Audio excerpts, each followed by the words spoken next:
Welcome back to another episode of the Inquisitive Mamba podcast, and is having a great day, great night, wherever you are around the world. No, the Couch Report's on today's show. He is taking a break this weekend. He texted me and said, I didn't watch that much football this weekend, even though his Chiefs and the Eagles played. A lot to get into on today's show. The Florida Gators falling to the LSU Tigers 20-10. My Patriots beating the Miami Dolphins this past weekend, this past Sunday. But before we get into the show officially, make sure to follow us on Spotify, YouTube, and Apple Podcasts, the Inquisitive Mamba podcast. Make sure to follow the TikTok at the Inquisitive Mamba. Let's get into the show. So much happened in college football this past weekend. Clemson getting upset by Georgia Tech. Is there a world where Dabo Swinney and Clemson move on after this season? Who knows? Notre Dame being 0-2 and still being ranked. Of course, the Gators losing to LSU 20-10 in Death Valley. The Billy Napier seat gets hotter and hotter as time goes on. Wow. Alabama beating Wisconsin. They look like they're slowly starting to come back after their loss against FSU. I mean, you had Bryce Underwood, who performed really well this past weekend. But this upcoming weekend, we have some good games as well. We'll get into those. But before we even get into this upcoming weekend, I got to talk about Notre Dame. How in the world is Notre Dame still ranked at 0-2? I know you lost a close game to Texas A&M, and I know you lost a close game to Miami, but there is no way in this world Notre Dame should be ranked. It just doesn't make any sense. I know those were two close games, and those are ranked top 10, arguably two top 10 teams in the country, with Miami, blowing out USF this past weekend. We can briefly talk about that as well. But I know Notre Dame's a good team. I know they have a freshman quarterback in CJ Carr, experience at the running back position with Jeremiah Love, and their defense looked great, but they should not be ranked. I know that they've had these two big games, Miami and Texas A&M, but they should be ranked. There's no way. I know Marcus Freeman's a great coach, but you can't sit here and tell me they're 0-2 and they should be ranked ahead of teams that are 2-0 or have even played better than them. Like, yeah, you look at the top 25, the new top 25 came out. I'm pretty sure they're ranked 24. Now, the committee is giving Notre Dame grace. They're sitting there and saying, well, we know you played really two close games. You were in both of those games. We're giving you some grace because it's earlier in the season. But Notre Dame there's no way, shape, or form, or there's really no much more time. I feel like they almost have to win out because, if you lose one more, obviously you're unranked. That's just how I feel about it. They really shouldn't be ranked. I know that it's two close games, but it bothers me. The committee loves giving Notre Dame leeway early in the season. It's very obvious. It showed. I don't know if anyone else is up in arms about it, but more or less I am, more than anything. But that's really, really what I wanted to talk about. They played a great game against Texas A&M. Reed looked the part. The touchdown at the end of the game, they're on 4th and goal. The holding call before that play. But yeah, they've got some serious ground to make up, especially, being ranked right now, and the committee is giving them grace. That's really, really all I can say. But yeah, we're going to talk about the Clemson losing to Georgia Tech on a last-second field goal, a 55-yard field goal to seal the deal as time expired. Aside from this game, Dabo Swinney is not helping his case by running his mouth to the media and going, well, if you want to fire me, go ahead and fire me. I'll go somewhere else, or all these wins. I don't know how Clemson is taking that. It doesn't look like it's a good look. And my biggest thing is Dabo Swinney has not been able to adjust to the transfer portal. He has not been able to adjust to NIL. And Cade Klubnik has not looked the part. He should be playing much better. Obviously, he hasn't. And that's one of their biggest problems right there. Am I concerned about Clemson? Yeah, I'm concerned about Clemson because you were in a close game with Troy last week, and you couldn't even, and you barely beat them. And then you lose to Georgia Tech. Now, Georgia Tech's a solid team. I know you were in a very close battle with LSU game 1 of the season, the Labor Day weekend game, but there's no business why you're losing to Georgia Tech. And there's no business why you're even coming in a close game with Troy. I don't know what's up with Clemson. Hopefully Dabo Swinney can rally them. Obviously, I know he's won a national championship there. He's a proven coach. Obviously, if they were to move on from him, which I don't think they will, but it just doesn't help his case when he's talking like this. And Clemson fans have to be concerned because we were having this conversation last year when they got the doors blown off of them against Georgia. And now you're losing to almost losing to Troy, and you're losing to Georgia Tech. And now you've got Syracuse coming up this weekend, and they're no walk in the park. So Clemson, yes, I'm very concerned about them. It's going to be very interesting interesting to see how the rest of the season plays out. I don't know if they're going to finish positive. Who knows? Maybe they could turn a corner. Maybe they prove to other teams. Maybe they prove that they are, better than Syracuse this upcoming weekend. But I really just haven't seen it with Clemson so far. I'm kind of disappointed because obviously Cade Klubnik was a Heisman contender and people had Clemson in their national championship brackets or just going to the national championship because it looked like they had a cakewalk in the ACC other than Miami. But they can't even beat ACC teams. So how are you going to sit there and say, oh, they can beat Miami at the end of the season, let alone Florida State, who looks like a total different team from last year? That's my take on the whole Clemson stuff. But yeah, some of the rundowns from the scores, of course, you had Miami beating USF 49-12. I picked Miami to win -17, the spread for the Hard Rock. I live in Florida, sports bettors out there. I didn't see a world where USF was going to come down to Miami and win that game. I just really didn't see it. Miami looks the part. They look like a legit team. They look like a force to be reckoned with. My Florida Gators have to play them this weekend, which is weird. The spread's only -7.5. I know it's an in-state rivalry, but if you're looking at that spread compared to from last week's game against LSU, Florida losing 20-10, the spread I think was LSU -6.5. They did cover that, aside from DJ Lagway's 5 interceptions. We will get into that. Don't you worry. I'm going to be talking about that.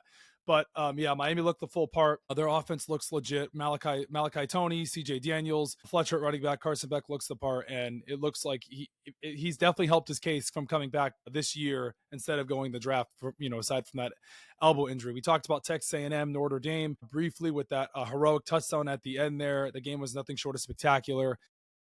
Texas A&M ended up covering. I picked Notre Dame to win the game, but I picked Texas A&M to cover the spread. So I guess I kind of lost that one. The Georgia-Tennessee game. Wow. Oh my gosh. Nothing short of spectacular. You got to feel for Tennessee. This is what they're 8th or 9th straight year losing to Georgia. They had them on the ropes. They were showing it in the broadcast. The last time Tennessee beat Georgia was a Hail Mary from Josh Dobbs, actually at Georgia in Athens. And I just knew when that kicker missed that field goal, Georgia was not going to lose out on this opportunity. They capitalized in overtime. Josh McCray ran it in, and but Tennessee really didn't move anything in rankings wise because they played a hell of a game. And Joey Aguilar looked spectacular, other than I think the interception that he threw. But it was a high flying scoring game, and kind of funny, which made me laugh about this, was I saw a clip on Twitter where Kirby Smart was like moving his tongue around in weird directions after the game, and I just saw that afterwards and I started laughing. But back to this game. These are two juggernauts in the SEC, and you're telling me the Florida Gators have to play both of these teams? The Florida Gators, obviously we know they can't compete with Georgia, but they've got to compete with Tennessee. Tennessee is going to come into the swamp at some point this season, and they look the part. They look like a top 5 team in the country. I mean, both of these teams, lit the doors off. This game could have gone either way. Georgia looked the part fully. Their defense obviously was concerning, but Tennessee's offense is, been part of their identity these first 2 games of the season. Obviously, they played. They didn't really play anybody. I think they played Syracuse, and I forget the other team they played. But this game here, watching it, these two teams look the part. Moving on to the Florida LSU game. Joey, how are you feeling about your Florida Gators after DJ Lagway throwing 5 interceptions? Well, the one thing I'll say is yes, you can blame DJ Lagway for throwing 5 interceptions. And I posted a clip on TikTok and social media saying, I'm not concerned with DJ Lagway. I'm not going to write him off as a Florida Gator fan and being an alumni there and all this and all that and all the money that we're paying him. My biggest thing with DJ Lagway is yes, he threw 5 interceptions. No, he did not look good. But also another thing what people have to realize, you're playing one of the best defenses in the country with LSU, and I'm not making any excuses for DJ Lagway. But the thing is DJ Lagway was bubble wrapped. He didn't throw all off season because he was injured. They couldn't figure out the injury, whether it was his arm, it was his shoulder, his leg, all of these different injuries. And then finally at the end there, well, we knew about the weird injury that he suffered. And he didn't throw all off season. And recently, a couple weeks ago, he started practicing fully. Like Billy Napier, he said it was this is only his 4th practice because he didn't throw all off season. Now I get it.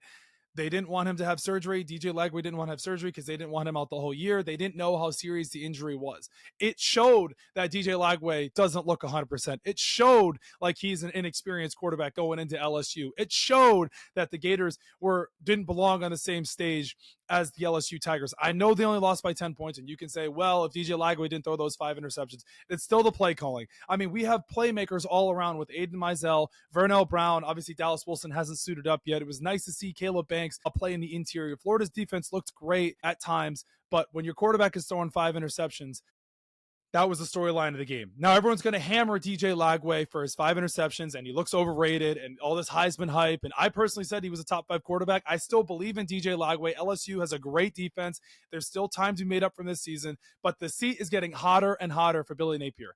Now you got to go play Miami this weekend, and then the next weekend you got to go play Texas. Now Arch Manning hasn't looked the part in Texas either. So DJ Lagway, Arch Manning, we'll talk more about that next week. But sticking here on DJ Lagway, the Florida Gators in the LSU game, Garrett Nussmeier didn't look the part either. And I was just concerned and watching LSU's offense in the first quarter. I'm like, why aren't they getting the ball to their playmakers? Like what are we doing here? Like, I was just so confused. Gators run game looked good at times. They had a touchdown called back from a really, really wacky, bogus holding call. But you really can't blame it on that. I know the Florida Gators were a couple plays away from, they were in the game the whole way. If it wasn't for the Lagway interceptions, they would be right there. But now, you know what? I'm starting to think about this too. And I've really thought about this, and I was talking to some friends about this. I understand why DJ Lagway's dad didn't want him to go to Florida, mainly because Billy Napier has never developed a quarterback at that level.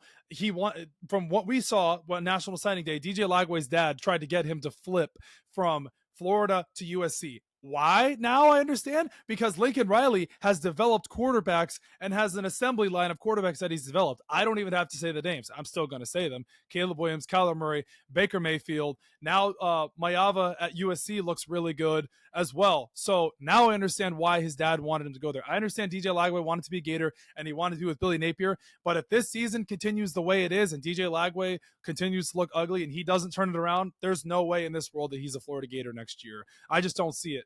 Maybe I'm wrong, but in my opinion, why would you stay there?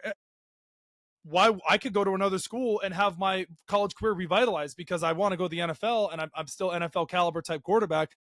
And DJ Lagway had some good throws in that LSU game. I'm not going to sit here and say that he didn't, because he had a beautiful touchdown to Aiden Mizell close to the end of the game there in the third quarter. He made some other throws. Yeah, he missed some. His reads were off, but he just doesn't look fully healthy. And I know Billy Napier still believes in Lagway. Obviously, the reporters were asking some stupid questions of, are there going to be any reps or for other quarterbacks or anything like that? Or fans are looking for the Gators to put in Tramel Jones. That's not going to happen. The Florida Gators are paying DJ Lagway all this money. There's no way that he is going to be benched or any sort of form. But my biggest thing from the LSU Florida game, how I felt about this, I was actually talking to my dad about this. I said, if your quarterback DJ Lagway is playing ugly and I know you're in a close game, but after the third interception, I would have said, you know what, DJ, you're still our starting quarterback. I still believe on you. Give you the pat on the back. Let's get ready for next weekend. Let's turn the corner to Miami and let's put in Tramel Jones. Now, Billy Napier did not want to do that, but that's what I would have done. I would have said, you know what? You're a quarterback. I believe in you. I have full confidence in you, but tonight's not your night. Just like when a pitcher or just like when a manager in the MLB goes up to the pitcher and pulls him when he's just not having a night. You're our guy. You're our ace. But you know what? Tonight's just not your night. It's normal. It happens in football. Now, the Gators were in a close game, so I understand why he didn't do that. But when it was late in the fourth quarter or when it was 20-10 at the end there, put the other kid in, and that's just how I felt about it. But really, that's my biggest takeaway from this game. We'll get ready for Miami this weekend. Turn the page. It's a new week. It's already Wednesday. Happy Wednesday to everybody. Hump day! But our next game, Vanderbilt beating South Carolina in a upset fashion. Lenora Sellers got hurt. I got to give Vanderbilt credit, give credit where credit is due. They forced a lot of turnovers, and limited South Carolina. I'm not really concerned about South Carolina. I'm more concerned about Lenora Sellers. I really haven't looked into the injury any more than what happened. But we're moving on to week 4 key matchups. I've been giving you guys my predictions on TikTok, on Instagram, and now you guys hear them on the podcast of Auburn, Oklahoma. Woo! Oh, baby. Jackson Arnold facing his former team in Oklahoma. John Mateer looks like the full part. Auburn is a 6.5 point underdog. Oof. Wow. Two SEC good teams, really. Auburn and Oklahoma. How am I feeling about it? Oklahoma beat Michigan. You can take that as an eye test and go, is Michigan better than Auburn? Is Auburn better than Michigan? Oklahoma's a good team. They're really tough to beat at home. I love the way Jackson Mateer has played. I love the way their offense has played through these past couple games. Obviously, Auburn with Jackson Arnold and Cam Coleman and Eric Singleton. I got Oklahoma winning this game. but I got Auburn covering the spread. My biggest concern with Auburn is can they keep up with Oklahoma's offense? That's my biggest concern. But if I'm betting on this game, I'm going to take Oklahoma to win this game, but I got Auburn to cover the spread. That's a lot of points in a game like this. Two big SEC teams, SEC, two big guys playing one another, of course. So yes, give me Auburn to cover the spread plus 6.5, but I got Oklahoma to win the game. That's how I'm feeling. I love the way Oklahoma's played these past few games. They really impressed me against Michigan. I know Michigan with Bryce Underwood's a freshman quarterback, and does that really say much? Jackson Arnold has more experience than Bryce Underwood, but I think Auburn is better than Michigan, and I think that they play them in a tighter game than Michigan did. I'm very excited to watch that game. My game, Miami versus Florida. Wow. Do I have any faith in the Florida Gators after being 1-2 and losing to USF, and then not really getting embarrassed against LSU, but losing to LSU, of course, in an SEC fashion? The Sunshine State rivalry returns with Miami being favored by 7.5 points. You know what? I'm going to have some fun with this one. I think the Florida Gators and DJ Lagway bounce back. I have the Miami Hurricanes beating the Florida Gators, my alma mater. We ended up going 1-3, but I have the Florida Gators covering the spread plus 7.5. I love the way our defense played against LSU. I know we're not going to have Caleb Banks. I don't know if Dallas Wilson is going to be back. The pressure is on Billy Napier. I don't trust either one of these coaches, Billy Napier and Mario Cristobal, but we have a really talented defense. If our offense can play a little bit better, we probably win that LSU game. But sticking here on the Miami game, I got the Gators covering the spread, and I would just love if the Gators could just go down to Miami and upset their season. That would be freaking amazing, because it looks like the Florida Gators season is over, even though there's a lot of time left. You could stack some wins. Now here I am getting some faith in my Gators, but I think DJ Lagway plays a better game. Hopefully the play calling is better. I'm giving myself another week, and I'm going to give the Hurricanes the benefit of the doubt. They beat us, but the Florida Gators cover the spread plus 7.5. That's how I'm feeling. Illinois versus Indiana. Big Ten showdown. Number 9 Illinois versus number 19 Indiana. Wow. Oof, this is going to be a good one. I'm excited to watch Illinois versus Indiana. I can't even remember the spread on here. I actually didn't write it down, but I'll pick Indiana to upset them. Why not? So give me the Hoosiers to beat the Fighting Illini. 7:30 Saturday night. I'm rocking with Indiana with the upset. Ooh, this is a good one here. Michigan, Nebraska, Dylan Raiola, Bryce Underwood. The hype is going to be around these two quarterbacks. Nebraska's played good this season. Michigan, of course, coming off that big win against Central Michigan last week, and I think it was 63-3. Bryce Underwood, Dylan Raiola. How are you feeling? Michigan enters as a 1.5 point favorite, of course, despite the head coach absence of Sharon Moore. I think Michigan should win this game. This is a big spot for Bryce Underwood. This can kind of put them back on the map. Obviously, beating Central Michigan last weekend, proven to college football, to the AP poll, and to the voters and the fans out there, and everyone that watches college football, that they're still a legit team.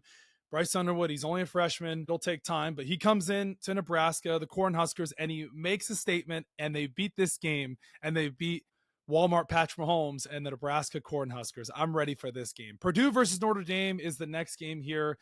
Purdue is 2-0. Obviously, Notre Dame is 0-2. Notre Dame bounces back. They win this game. They prove to teams in the country that they're still a legit dog, even though I'm still annoyed that they're 0-2. They win this game. Texas Tech, Utah. This is going to be a good one. Both of these two teams are undefeated. Utah's looked the part. Texas Tech, of course, with their high-flying offense. Who do I trust in this spot? I love Kyle Whittingham as a coach. He's proven why he's a top coach in college football. He's built a powerhouse over there at Utah with the Utah Utes. Give me Utah Utes to win this game. Syracuse, Clemson. Wow. We talked about this earlier in the show about Clemson and Syracuse. Now Steve Angeli, the transfer from Notre Dame at Syracuse's quarterback. Clemson's obviously looking to rebound. I think Clemson rebounds, but I think it's tight. I think it's tighter than a lot of people think, of course, because Clemson really hasn't blown anyone out. They haven't looked the part yet. But this week they come in, they hear all the noise. Dabo Swinney gets these guys ready. I say they win this game by a touchdown, but it'll be a close game. I don't see them blowing them out. Let's move on to the NFL. Well, the storyline of the NFL, Joe Burrow getting hurt this past weekend against the Jacksonville Jaguars, the Kansas City Chiefs being 0-2, losing to the Philadelphia Eagles, the whole tush push controversy, should it be banned? What is going on pre-snap with the tush push? Players are moving beforehand. Mike McDaniel's seat getting hotter. The Ravens blowing out the Browns. The JJ McCarthy news with him having the ankle sprain, looking very rough against the Atlanta Falcons Sunday night. The two Monday night games, but the first thing we're going to talk about. Joe Burrow's injury. People have asked me how I felt about this. There's so many different ways and so many different directions you can take this. It sucks. As a fan, as a Bengals fan, for my friends out there, I feel for you. I really do. I really do. My heart splits for you because I love watching Joe Burrow. But aside from that, the Cincinnati Bengals have failed Joe Burrow countless times. They really have. And it sucks. It sucks to say this and see this happen because Joe Burrow is arguably one of the best top 3 quarterback in the NFL. And to see this go down, the Bengals, they could have gone out and got him an offensive line. You know that this is your starting quarterback. This is your franchise quarterback, and you can't go get any sort of bit of offensive line help. I know they signed Orlando Brown. I know that they drafted Amarius Mims out of Georgia previously, but you drafted Shamar Stewart at 17 this year. You know you need offensive line help. Why in the hell are you doing that? This doesn't make any bit of sense to me, and it sucks because I think the Bengals season is over. I don't see a world where they make the playoffs. I really don't know if Joe Burrow will even come back. Grade 3 turf toe. You know Brock Purdy has the grade 1, and he's out a minimum 2 to 5 weeks. And Joe Burrow's out a minimum of 3 months, and they're not going to rush this. And it just sucks because all the injuries that Burrow's had, of course, in 2023, he suffered the torn ACL and MCL, missing 6 games. And then later that year, the next year, he had the wrist injury. And then 2024, obviously, he came back and he lit it up, which we know how well capable Joe Burrow is. But it sucks. Now, Jake Browning is the backup. He looked the part against the Jags, of course. But I don't really have any faith in them. I know they're 2-0, and Jamar Chase was asked, "You guys are 2-0," and he goes, "Yeah, it's still shit." So if you're asking me, I'm extremely frustrated as a Bengals fan because it doesn't seem like they can get anything right. This is your franchise quarterback. This is your newborn baby that you need to protect. You need to feed the baby. You need to take care of the baby. The baby needs to go to bed at a certain time. The baby cannot stay up past a certain time. The baby needs to be fed.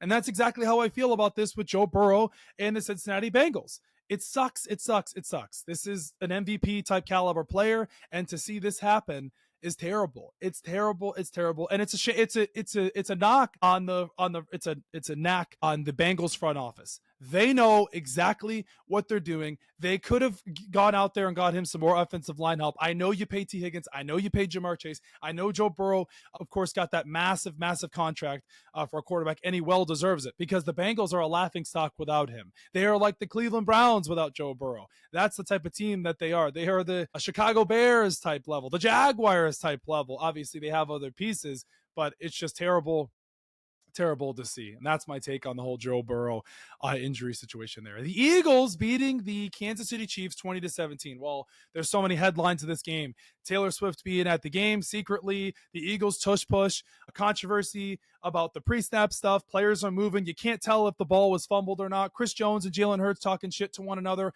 Travis Kelce wearing the free 4 shirt for Rashee Rice, which is a very bad look. We'll talk about that as well. Mahomes putting the team on his back. The Chiefs not having the receivers. The run game looking very weak at times. The offensive line still kind of Travis Kelce's, of course, dropped touchdown, and Andrew Mukuba, the rookie out of Texas for the Eagles, catching the deflection and almost running it back for 6 if it wasn't for Josh Simmons. But let's briefly talk about this Chiefs game.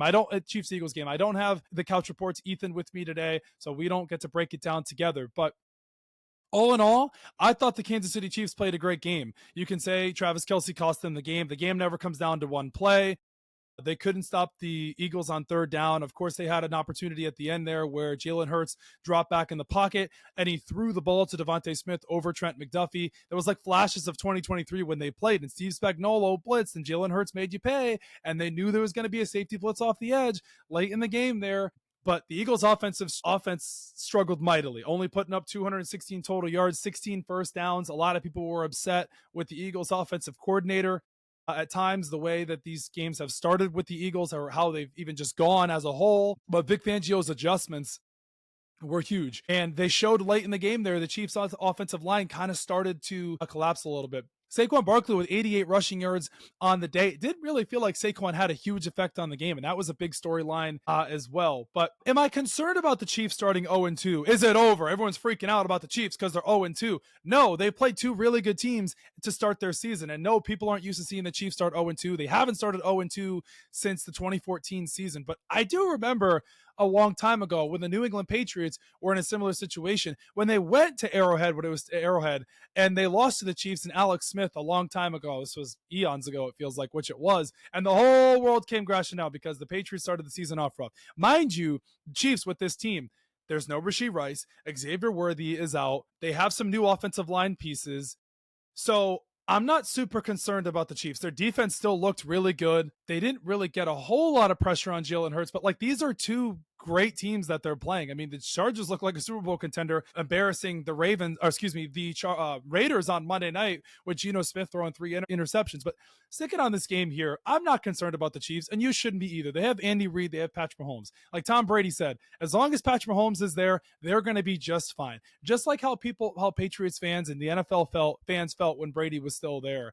The Chiefs will be just fine. I wouldn't be concerned about the Chiefs. I'd be more concerned about other teams like the Bears, the Jaguars, the Bengals, of course, now without Burrow, or the Broncos look skittish, like those types of teams. But the Chiefs are going to play the Giants this week. I would be more concerned about the Giants than I would be about the Chiefs. The Chiefs are 0-2. They're going to play the New York Football Giants this Sunday night. They're favored by 6.5. It's going to be in New York. But I'm not concerned about them. Now, if they lose to the Giants, okay, yeah, 0-3. That's a huge hole to come out of. This game here, this is the Eagles. They're the Super Bowl defending champions. Arguably the best team in the NFL. Their offense hasn't looked the part these first 2 games against Dallas and Kansas City, but they're not an easy team to beat. And if it probably wasn't for that interception, we might be talking about a different game.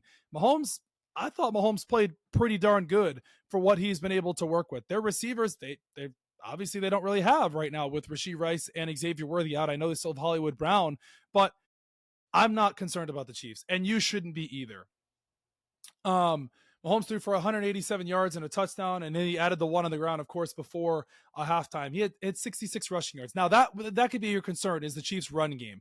That's a bit of concern. It hasn't really clicked these first 2 games, but everyone's going to blame Travis Kelce for the dropped touchdown where Mahomes threw, but it never comes down to one play. I hate when people say, like the whole Mark Andrews thing last year against the Bills in the divisional game, the Bills-Chiefs game in the AFC Championship when Josh Allen didn't get the first down, the Patriots losing to the Eagles in the Super Bowl in Minnesota when Brandon Graham strip sacked Brady. It never comes down to one play. So don't ever think that, because there's a lot of football to be played in a game, and it never comes down to one play. But yeah, it's the first time the Chiefs started 0-2 since 2014. But I want to talk about the Tush Push controversy. No, the Tush Push shouldn't be banned. That's not what we're talking about. But we need some clarification on how this play is orchestrated, because I know the Eagles love it because most teams can't run it.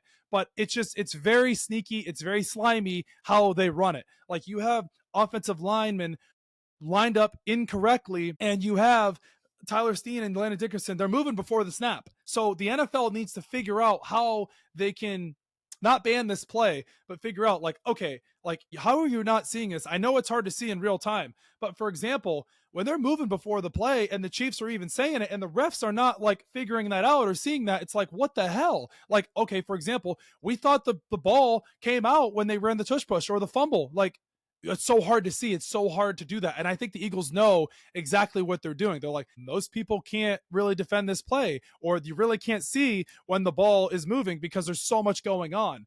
But yes, the NFL needs to figure it out, because it's not fair to other teams where the Eagles can run the tush push and they've got 2 offensive linemen moving before the ball is even snapped. Like, that's a false start at any other play. For example, you run a QB sneak and guys are moving, they're going to call a false start on that 10 times out of 10. But since the tush push is so not new, but the way it's been going with the NFL, it's totally different, and it's not fair to other teams. But yeah, the NFL needs to address these concerns, because it's also not safe as well how it's run. I mean, players can easily get hurt. But I mean, you have, of course, Jalen Hurts being pushed from his tight end from behind.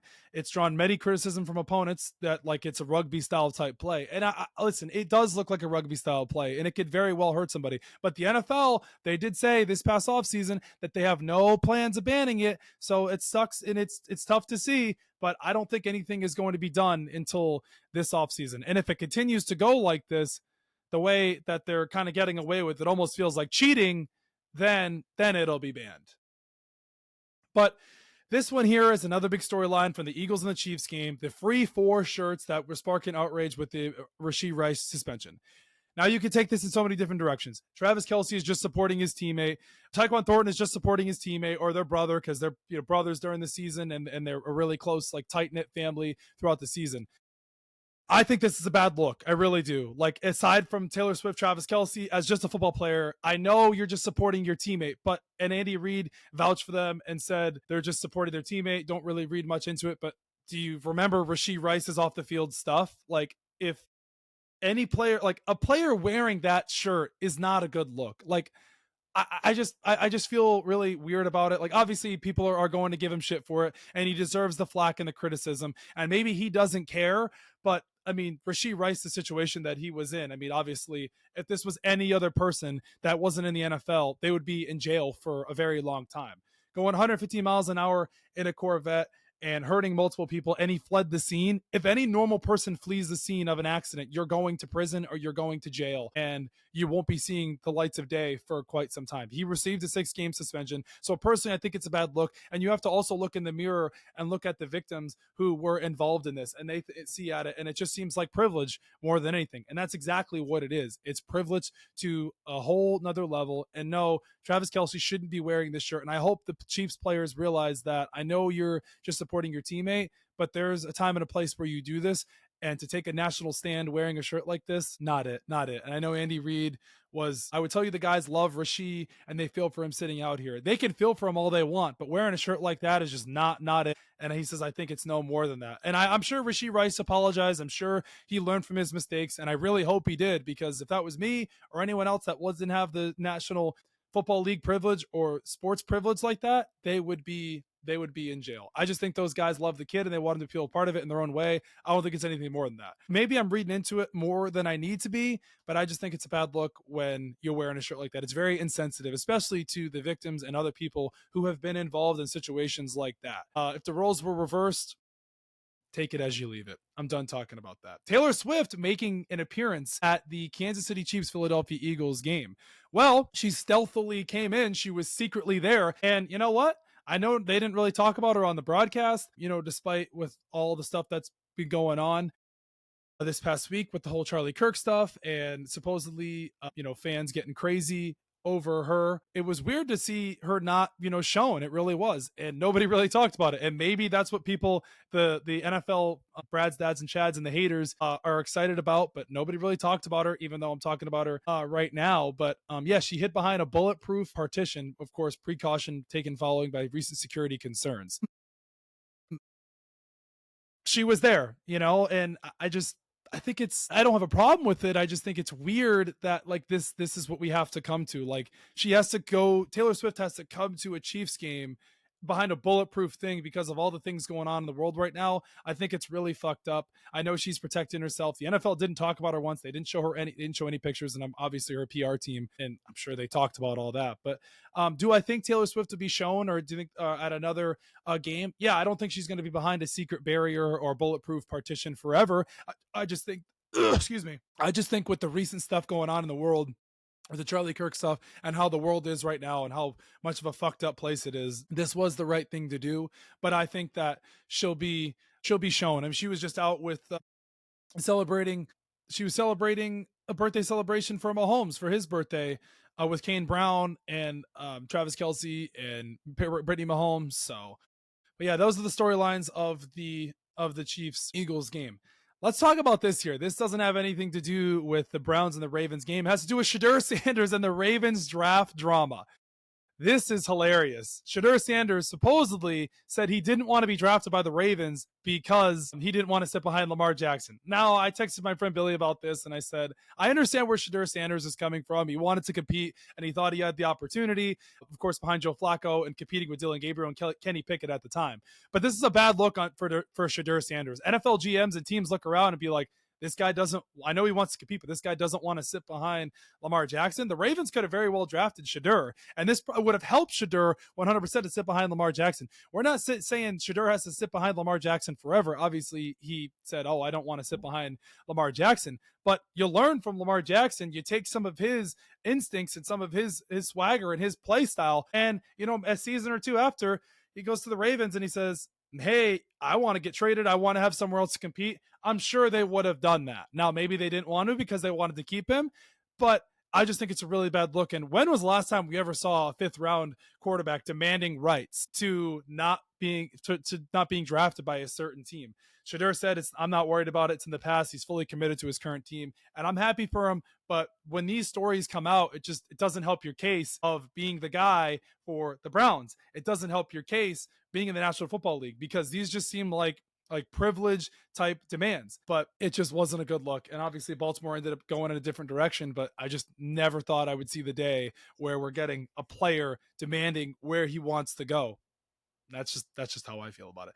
Briefly, we're going to talk about my Patriots beating the Miami Dolphins. Well, Mike McDaniel's seat keeps getting hotter and hotter and hotter and hotter as they face the Buffalo Bills this weekend, and they're sitting at 0-2, or excuse me, this Thursday, and the spread for that game is -12.5. We're going to talk about the Patriots and how they played. The first half, they came out to a hot start. They started the game off 12-0. The run game looked good. I give Ramondre Stevenson his flowers because I was giving him shit last weekend and how slow he was and how he couldn't turn the corner. But they looked much better this week against the Miami Dolphins than they did against the Raiders. And you can say, well, the Dolphins don't really have a good defense. Their pass coverage, their secondary is very, very weak. Tua looked good at times. Obviously, he had the one interception that was called back because the penalties were offset. And then he had the ugly interception at the end of the game there. Really not much really to talk about. I told you guys where I stand about the whole Mike McDaniel situation. I want to give Drake May credit for playing the way he did. He was 19-23 with 230 yards, 2 touchdowns, and a rushing touchdown, 3 total touchdowns. This is great for him. He had some, decisions that I was a little confused about, but the trading the run backs with the Parker Washington punt return, and then Antonio Gibson returns the favor, returning the 90-yard kick return. You just loved it. I don't remember the last time the Patriots scored more than 20 points in the game, let alone 30. So it was great to see. Play the Steelers this weekend. Really hope we get Gonzalez back. Milton Williams at the end of the game there, sealing the deal with the big sack. I think the highlight of the game picture-wise was Mike Vrabel running down the sideline with Antonio Gibson, showing how much energy he has. And I gave, Mike Vrabel shit earlier this offseason saying, the Patriots don't change. It's the same thing. But I'm very happy with the Mike Vrabel hiring so far. I know it's only 2 games in. Obviously, you lost week 1 against the Las Vegas Raiders. Josh McDaniel is looking like he's really helping Drake May out. The Patriots offense is still getting there. Obviously, you had the big run back that really helped them out, but it's going to take some more time. I'm excited to play the Steelers this weekend, and that's how I feel. Like, I'm not expecting to win all these games, but as long as we compete, that's really all I care about. Compete, learn, move on each week. Don't make stupid penalties. Don't make stupid mistakes. Really want to get Gonzalez back because I think we can beat the Steelers. I really do. The way they played against the Seahawks this past weekend in Pittsburgh, we get Gonzalez back. That'll be fun to watch. The defense looks good. We're leading the NFL in sacks at 9, but I'm excited to play the Steelers this weekend. So really, there's not a whole lot to talk about that game. Drake May looked like he's starting to take the next step. He had some good throws. He showed his legs when needed to. And that's really how I feel about it. Yeah, the key offensive takeaways, we converted 3 of 4 red zone trips. And the last thing I'll make is I was really annoyed with Andre Borregales, our rookie kicker from Miami, missing those 2 extra points. But you know what?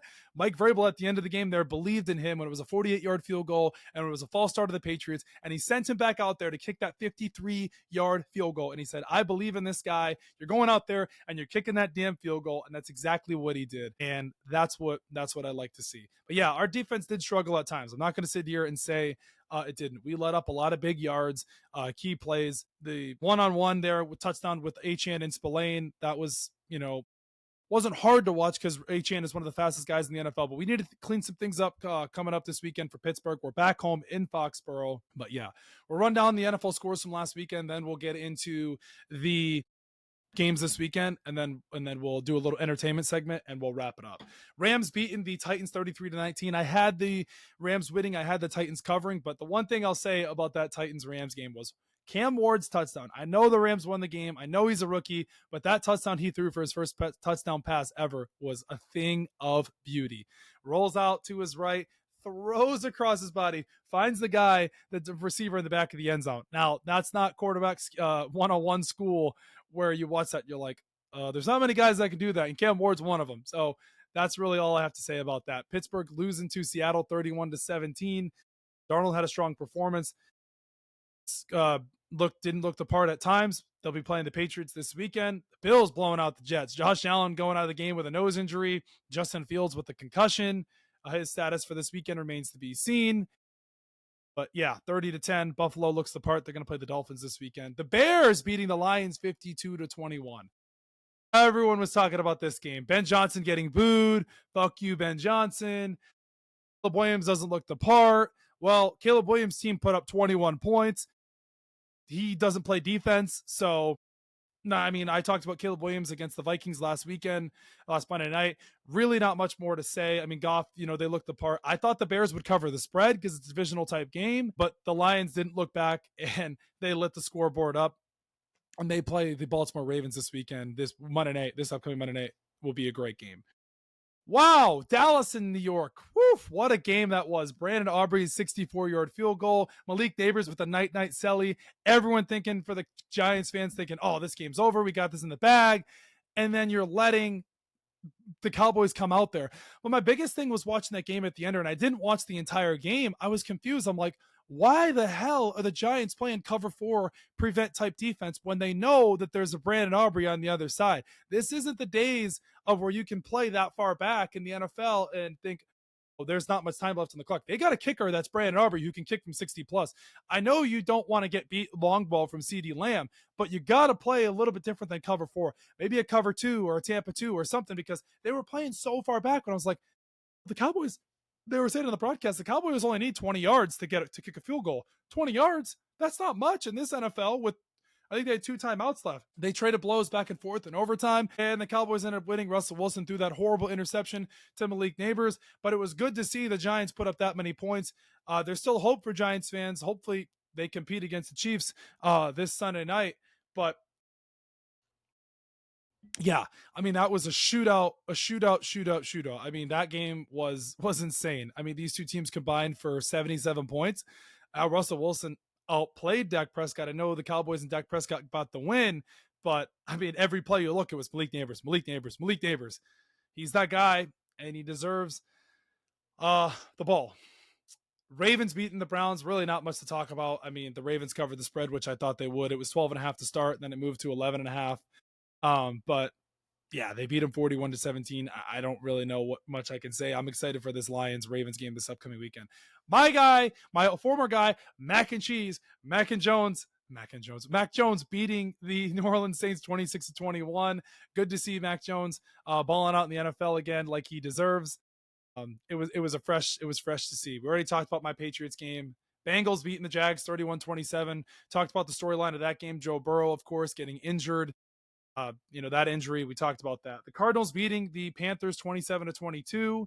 Cardinals looking pretty decent, starting the season 2-0, beating the New Orleans Saints week 1, and now they beat the Panthers on week 2. Colts Broncos, that was an insane thriller. I had the Colts winning that game. I didn't think they'd win the game this way. I didn't really catch all of it because I was watching the Chiefs and Eagles game, but I mean, just the way the Colts won that game with the Broncos, with the penalty on the field goal, and then they winning in the last minute there. Oh, tough for Broncos fans to swallow that pill. It's tough to swallow that pill. We talked about the Chiefs and the Eagles, the Falcons and the Vikings, that Sunday night game. We'll talk about JJ McCarthy real quick. Joey, I know you were saying give JJ McCarthy his flowers this past Monday night. The first 3 quarters, he looked really rough against the Chicago Bears. Well, my biggest thing about JJ McCarthy is it's going to take time. I think JJ McCarthy is going to be a good quarterback in the NFL. He's got Kevin O'Connell, Justin Jefferson. They have weapons, but it's going to take time. It's only game 2. I know he's looked really rough. He looked rough for the 3 quarters against the against the Chicago Bears on Monday night. He didn't look the part against the Falcons. That Falcons defense it got a really good pass rush, but I watched the game and he made some good throws. Now, biggest thing with JJ McCarthy is can he stay consistent? He's got the legs. He's got a pretty good arm. His IQ isn't the worst. But sometimes I just think he takes too long in the pocket to make decisions, but that's going to come with time. I wouldn't hit the panic button on the Minnesota Vikings. Yes, they were 14-3 last season. Yes, they had Sam Darnold last year, but this guy is still a rookie. I know he had a great career at Michigan. He had a pretty pretty good career at Michigan, won a national championship there. This is the NFL. This Falcons defense is good, and I think it's going to take time. And you're throwing him into the fire. And people's same concerns about Caleb Williams that they have about JJ McCarthy. Is he ready for the big stage? Yes, he struggled. He got injured. He looked ugly at times, but I think we need to not hit the panic button on JJ McCarthy. It'll take some time. I'm not super concerned about him. He's got Kevin O'Connell. Josh McCown is his quarterback coach, experience in the NFL, as well as Kevin O'Connell, who's a former coach of the year. So I wouldn't be too concerned about JJ McCarthy. I really wouldn't. So that's how I feel. The two Monday night games, I didn't really get to watch much of the Chargers-Raiders game because it was so freaking late. It was a 10 o'clock West Coast game. But man, if we're going to give a guy quarterback flowers this week, we're going to start doing that on the show. We're going to give a quarterback flowers. I don't know what roses, tulips, dandelions, bougainvilleas. I keep naming all these flowers. Tampa Bay beating the Houston Texans 2019. We were talking about this last week, and I was like, are the Texans going to cover the spread? Is it going to be a push? It moved to -2.5. You got to give the Tampa Bay Buccaneers credit. Starting the season 2-0 again, like they did last year, but the end of the game, that's what we'll talk about mainly. Baker Mayfield putting the team on his back on a 4th and 10, scrambling, picking up the first down, and they get there at the end, and Baker Mayfield proved why he's one of the top quarterbacks in the NFL. I know we used to give Baker Mayfield shit and how he had all these stints with the Rams, the Panthers, the Browns. He finally found his home in Tampa Bay. Man, he is a joy to watch. He really is. He looks like he gets hurt, and then he gets up and he's good to go. And the banter and the barking back and forth with him and Chauncey Gardner-Johnson Jr., former Florida Gator, former Eagle, former Saint. But man, I mean, he played a hell of a game, and he put the team on his back. That guy is a dog. He's a warrior. It was so great to see. But the Bucs defense limiting the Texans to under 100 yards and recording multiple sacks. Levante David, notably his 200th game, and the big sack against C.J. Stroud there late in the game. But the Bucs is their first ever win in Houston, and this is their 5 consecutive seasons starting the season 2-0. But yeah, we're going to give Baker Mayfield his flowers from this past weekend. They got the Jets this upcoming weekend, and then they have the Eagles. But the Bucs look one of the best teams in the AFC, like in the NFC. Their offense is the part. That's never been my concern with the Bucs for this season. It's their defense, but the defense stepped up big. I know they lost Elijah Cansey. He tore his pectoral pectoral, I think it was. So he's out for the year, but the Bucs' defense has never been my concern. They're one of the top teams in the NFC. I think they'll get an easy win against the Jets this weekend, and it'll be fun to watch them play the Eagles the following weekend. But yeah, Baker Mayfield gets my flowers from this past weekend. He deserves it. And Bucky Irving, he is a joy to watch. He is so hard to bring down. There's a play where he's juking everybody. He's going in, he's going out, and he's going. Man, he is a joy to watch. But am I concerned about the Texans being 0-2? I'm concerned about their offensive line more than anything. They have playmakers on the outside. They're going to get Joe Mixon back here in a few weeks. Their defense is still really good. Derek Stingley looked the part most of the game. Kamari Lassiter looked the part. The defense isn't the concern. It's the offensive line. And it's sometimes, for me, it's the play calling. That's my biggest concern with the Texans. It's the play calling and the offensive line. Chargers Raiders, briefly we'll talk about. Justin Herbert looks like the quarterback that we've all seen throughout his time in the NFL, finally getting the respect that he deserves. Passing for 242. He looks way more comfortable with Keenan Allen having him back. And Quentin Johnson is finally seems like he's arrived. He really has. But yeah, my thing is about Geno Smith, obviously the 3 interceptions. I've never been a big Geno Smith guy. I know he had the really good year with Seattle a few seasons ago, but the Chargers defense looked the part. With Jesse Minter had those guys are ready to go. I'll have to catch the highlights or condensed game when I get the opportunity. But we're going to move on to week 3 with the betting preview, and then we'll do our entertainment brief segment, and we'll wrap up. Miami Dolphins at Buffalo Bills, -12.5. That's a big spread. I know the Dolphins haven't looked the part these first 2 games. They got blown out by the Colts. Close game with my Patriots this past weekend, but 12.5 is a lot of points. I know the Bills are a big, heavy dog at home, but if I'm betting on this game, I got to go Dolphins plus 12.5. I think they'll have some plays. I know the Dolphins don't really play the greatest against the Bills at home, but it's a divisional type game, and I think Vegas just wants to get you with this one. You know, everyone's concerned, of course, as they should be, because the Dolphins are 0-2. Their defense looked horrendous at times. A short week, divisional type game. I got the Miami Dolphins covering this plus 12.5 spread. So that's where I stand. I think it'll be a good game, but 12.5's a lot in a divisional game like this. The Bills offense has looked really good, obviously putting up 30 points against the Jets this past weekend. And then the first game again in the season, the absolute cinema type game, they put up 41 with the comeback against the Ravens. So if I'm betting on this game, I've got the Dolphins covering plus 12.5. And maybe Tyreek Hill anytime touchdown if you want to have some fun. He had over 100 yards against the Patriots. You know, Tua was going to try to force him the ball. But yeah, 12.5's a lot of points. Colts, Titans, Tennessee. Colts, Titans. God, I can't even speak at the end of this fucking show. Colts, Titans, minus 3.5, Indianapolis. Oh, well, the Colts are 2-0. I don't know. Maybe that's kind of low, but it's another AFC South showdown divisional game. I think it's closer than people think. I said I'm sorry, it's Colts at Titans, so the Titans are home. Minus 3.5. I think the Titans play better than they did against the Rams this past weekend. I got the Titans to cover the spread, but I got the Colts winning again. We're starting to see a trend here with the Colts winning. They're going to lose eventually, but I got the Titans covering the spread, and I'm still waiting for the Titans to wear the Houston Oilers throwbacks. I'm waiting. Patriots, Steelers minus 1.5. Man, I picked the Pats to win last game. They always play the Steelers pretty close. The last time we played was the Bailey Zappi Thursday night game, and that season was ugly, and we still won that game. I know Aaron Rodgers has sour taste in his mouth after losing to the Seahawks last weekend. Of course, they definitely don't want to be 1-2. But you know what? If Christian Gonzalez plays this game, I love my Patriots to beat the Steelers at home. I like the way they played against the Dolphins. The Steelers have a better defense than the Miami Dolphins, but I got the Patriots winning this game in a money line type scenario, giving the Patriots to win this game outright. Forget the spread. Maybe I'm being a little biased, but I think they have some momentum coming into this game from the Dolphins game. I think they play a little bit better. They play home, and hopefully the weather is good, and we get a nice sunny game in Foxborough, and my Patriots win this game in a tight game. Man, it used to be so much fun when the Patriots were good, and this would be like a primetime type spot. But now we're just another team in the NFL, and we don't get the primetime games like we used to. But this will be a tight game, I think. I don't think the Steelers will blow the Patriots out. I think more than anything, it'll be a tight game. Jets, Bucks 6.5. With Justin Fields and the concussion, I like the Bucks to roll into this game minus 6.5. When they beat the Texans this past Monday night. Short week for them, but I got the Bucks winning this game minus 6.5. Raiders, Commanders. Obviously, Jaden Daniels. We don't know if he's going to be playing this week or not. We might. Is it Mariota? Is it Jaden Daniels? With Jaden Daniels is sprained. I think it's sprained knee. Commanders are home. They are, despite the Jaden Daniels injury. It's a tough one because if Jaden Daniels plays, I'd like them to cover minus 3.5, but he doesn't. Raiders win this game outright. So I really can't put much stock into this game. Rams Eagles rematch of the divisional game last year, the snow game where Saquon Barkley, in the notes I have it written down, ran wild against the Los Angeles Rams.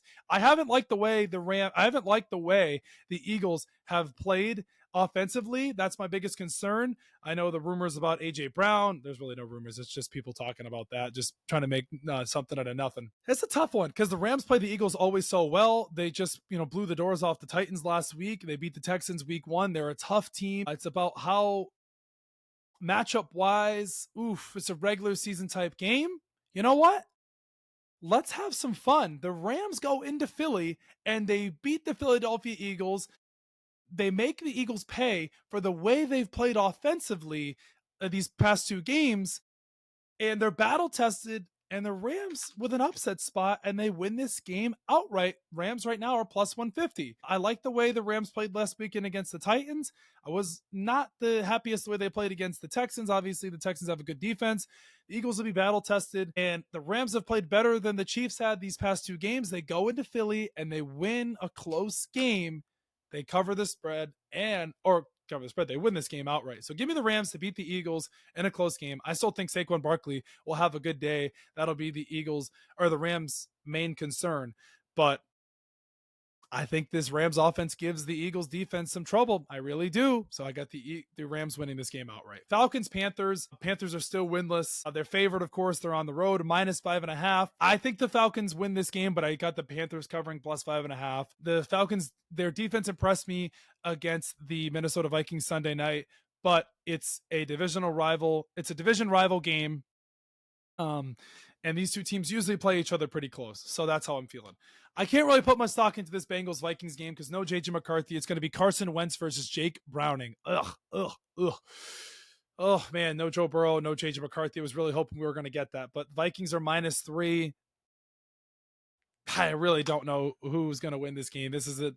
But this can go either way. I would have loved to see Justin Jefferson and Jamar Chase have ball out type games. Maybe they will because Carson Wentz will try to force feed the ball to Justin Jefferson and Jamar Chase will get the ball force fed by Jake Browning. Let's see what type of game plan these two coaches go with Zach Taylor and Kevin O'Connell. I can't really put my stock into this game. Texans, Jags, man, the Jags, of course, are losing that close game to the Cincinnati Bengals last weekend. The Texans 0-2. This would be a tight game, but I got the Texans winning this game and not going 0-3. I got them winning this game 1-2. It'd be interesting to see, of course, with Travis Hunter, how much snaps he'll get at cornerback, how many snaps he'll get at wide receiver, if Derek Stingley going to lock him up, or is Brian Thomas going to be on him? So I got the Texans winning this game outright. I like D'Amico Ryans. He gets these guys to come in here, and they win this game outright. Broncos, Chargers. Chargers -2.5, finally getting their first home game because their first game was in Brazil and their second game, of course, was just at Vegas. Chargers the favorites, as they should be. They've played better ball than the Broncos have the past two games. The Broncos playing the Colts the Broncos played the Titans week 1, and they just played the Colts week 2. These two teams play each other pretty well. X's and O's, how do I feel? Jim Harbaugh, Sean Payton. I think the Chargers have continue that momentum. They've played almost their entire they've played the Raiders, they played the Chiefs, they played the Broncos. Yeah, they've played their whole division. Yeah, so I think they get a first game runaround of the division, and they beat the Broncos, and they cover the spread -2.5. The Chargers have been rolling. I think they keep this momentum. I love the way they played. Obviously, you saw Khalil Mack get hurt in the Raiders game, that gruesome wrist injury, but I like the way the Chargers have been playing, and I'm excited to see Pat Surtain if he does play, because I guess he had an undisclosed injury, but if he does play, it'll be fun to see him on Quentin Johnson. I'm excited to watch this AFC West showdown in the late slate. Saints, Seahawks. Seahawks -7.5. There's not much really to say about that. There's nothing really exciting I have to say about the Saints. Cardinals, Niners. Mac Jones and Kyler Murray. Niners are favored at home. Nothing really about the Cardinals has really impressed me as of late. The Niners -1.5. Obviously no Kittle, obviously no Purdy, no Ayuk still as he recovers from that ACL injury. I like the Niners to win at home. This is their first home game because their first two games were on the road. I like them at home. The Niners are a good home team. They win this game. This is a weird one. The Cowboys the Cowboys and the Bears -1.5. Bears are favored. Cowboys +100 money line. Dallas has played good their first two games. Obviously, the first game against Philly, they could have won that game. And then the second game is the Bears -1.5. The second game was against the Giants. Sorry, my apologies. How do I feel about this? There's got to be a world where the Bears win a game here soon, right? Right? Like they've got to win a game. Man, everyone's just going to clown the Bears because they're 0-2, and everyone has given Caleb Williams shit the way he's played, and Ben Johnson's under fire because they're 0-2, and they look like the same Bears team. Them as a slight favorite is a little concerning. Obviously, I know they're home, so maybe that's what they get. But there's just some way in a world where I see this happening. The Dallas Cowboys win this game, but it's a close game spread-wise, and the Bears just lose in a heartbreaking fashion. Some way. There's just a weird way that I think Brandon Aubrey kicks a game-winning field goal, or Caleb Williams on fourth down, they don't convert late, and they turn the ball over, and the Cowboys win this game. So I got the Cowboys, unfortunately, winning this game. My buddy Nick is a big Cowboys fan, and I got another friend who's a Bears fan, and I'm excited to watch this game. Caleb Williams, Dak Prescott. I think Caleb Williams has a good game. Of course, like I said last week, he gets jumpy in the pocket at times, but Cowboys win this game. They win this game outright. Man, it's tough for the Bears fans because now they're going to be 0-3, but I think Caleb plays another good game. And now, of course, Jalen Johnson, of course, is out with a groin injury for the foreseeable future. So now you lose him. Who's going to be on CeeDee Lamb? That's another concern for me right there. But yeah, I got the Cowboys winning this game outright. Giants, Chiefs -6.5. Chiefs 0-2. How are they going to come into this game? The Giants looks good against the Cowboys. Obviously, the Cowboys defense isn't the greatest, but they've got to rebound. This is the big Vegas spot. Maybe 6.5 is a lot of points, but I got the Chiefs winning this game covering the spread is tough to say because the Giants have a really good defensive line. And I think that defensive line could give the Chiefs offensive line fits with Abdul Carter, Kayvon Thibodeau, Sexy Dexy, Dexter Lawrence. Man, the Chiefs could come in and blow the doors off because, being 0-2, that's the biggest thing. This could be a blowout type game. But you know what? The way the Giants played week 2 against the Kansas City Chiefs, primetime game, against the Dallas Cowboys, I got them covering the spread plus 6.5, but there's no way in a world I see the Giants beat the Chiefs. And I don't see a world the Chiefs start 0-3. And I know I saw a broadcaster or an ESPN guy say, well, the NFL isn't going to let the Chiefs start 0-3 because of Taylor Swift. That doesn't have anything to do with it. The Chiefs are the better team. They win this game, but the Giants cover the spread. The last game on the slate is the Monday night game. Ravens minus 5.5 against the Detroit Lions. Wow. This over-under is at 51.5. These two teams could combine for 80 the way that these two teams have played last week and the way the Ravens offense has looked throughout these first two games. Ravens favored at minus 5.5. I think the Ravens win this game, but I think that the Lions cover the spread. I think that's a lot of points in this game. I'm surprised. I know it's at home, so I think they get 3 points as an advantage, but I think the Lions cover this spread plus 5.5, but the Ravens win in a close game. I think this is like a 3-point game more than anything. I'm excited to see Lamar Jackson and Jared Goff duel it out. Jahmyr Gibbs, Derrick Henry, a lot of star power on both of these teams. How aggressive will Dan Campbell be with going up against an opposing offense like Lamar Jackson and the Baltimore Ravens? Will John Harbaugh fuck it up late in the end like he did against the Buffalo Bills? How will he get conservative late? But I'm excited. I'm glad they saved this for a Monday night game. So give me the Ravens to win this game, but the Lions cover the spread plus 5.5. The last part of the show is a little short entertainment segment. Justin Bieber is officially headlining Coachella. Yeah, they announced it yesterday. I'm very, very excited to see Justin Bieber headline Coachella. I've been trying to talk to some friends. I would love to go to Coachella. I've never been, even though I lived in LA. I lived in California. Palm Springs is where it is. But this is Justin Bieber's first time headlining Coachella. He's never done it before. It's nice to see the Biebs back in action. Obviously, he just dropped Swag. He just dropped Swag 2. But yeah, very excited. Last time his appearance was 2024. He's never headlined. So this is a big moment for Justin Bieber. I'm sure he got a fat bag. And it's awesome to see Justin Bieber performing at Coachella. And I think just from maybe the rumor mills or just putting 2 and 2 together, he's going to be going on tour. And if Justin Bieber is headlining Coachella, he's going to be going on tour. He just dropped 2 albums, Swag 1 and Swag 2. And Justin Bieber, it's like he's like coming back. Obviously, he had the Ramsey Hunt syndrome situation. He had that diagnosis back in 2022, which feels like so long ago. But Justin Bieber is back. And you're telling me that Justin Bieber, as being a huge Justin Bieber fan, is headlining Coachella? That is fire. Like, I know Drake has been at Coachella before, but Justin Bieber headlining?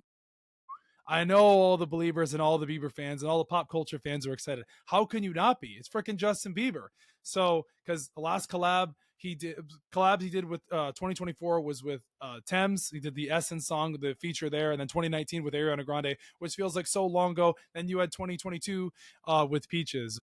Justin Bieber getting the whole stage to himself because he's done surprise performances, but never headlined.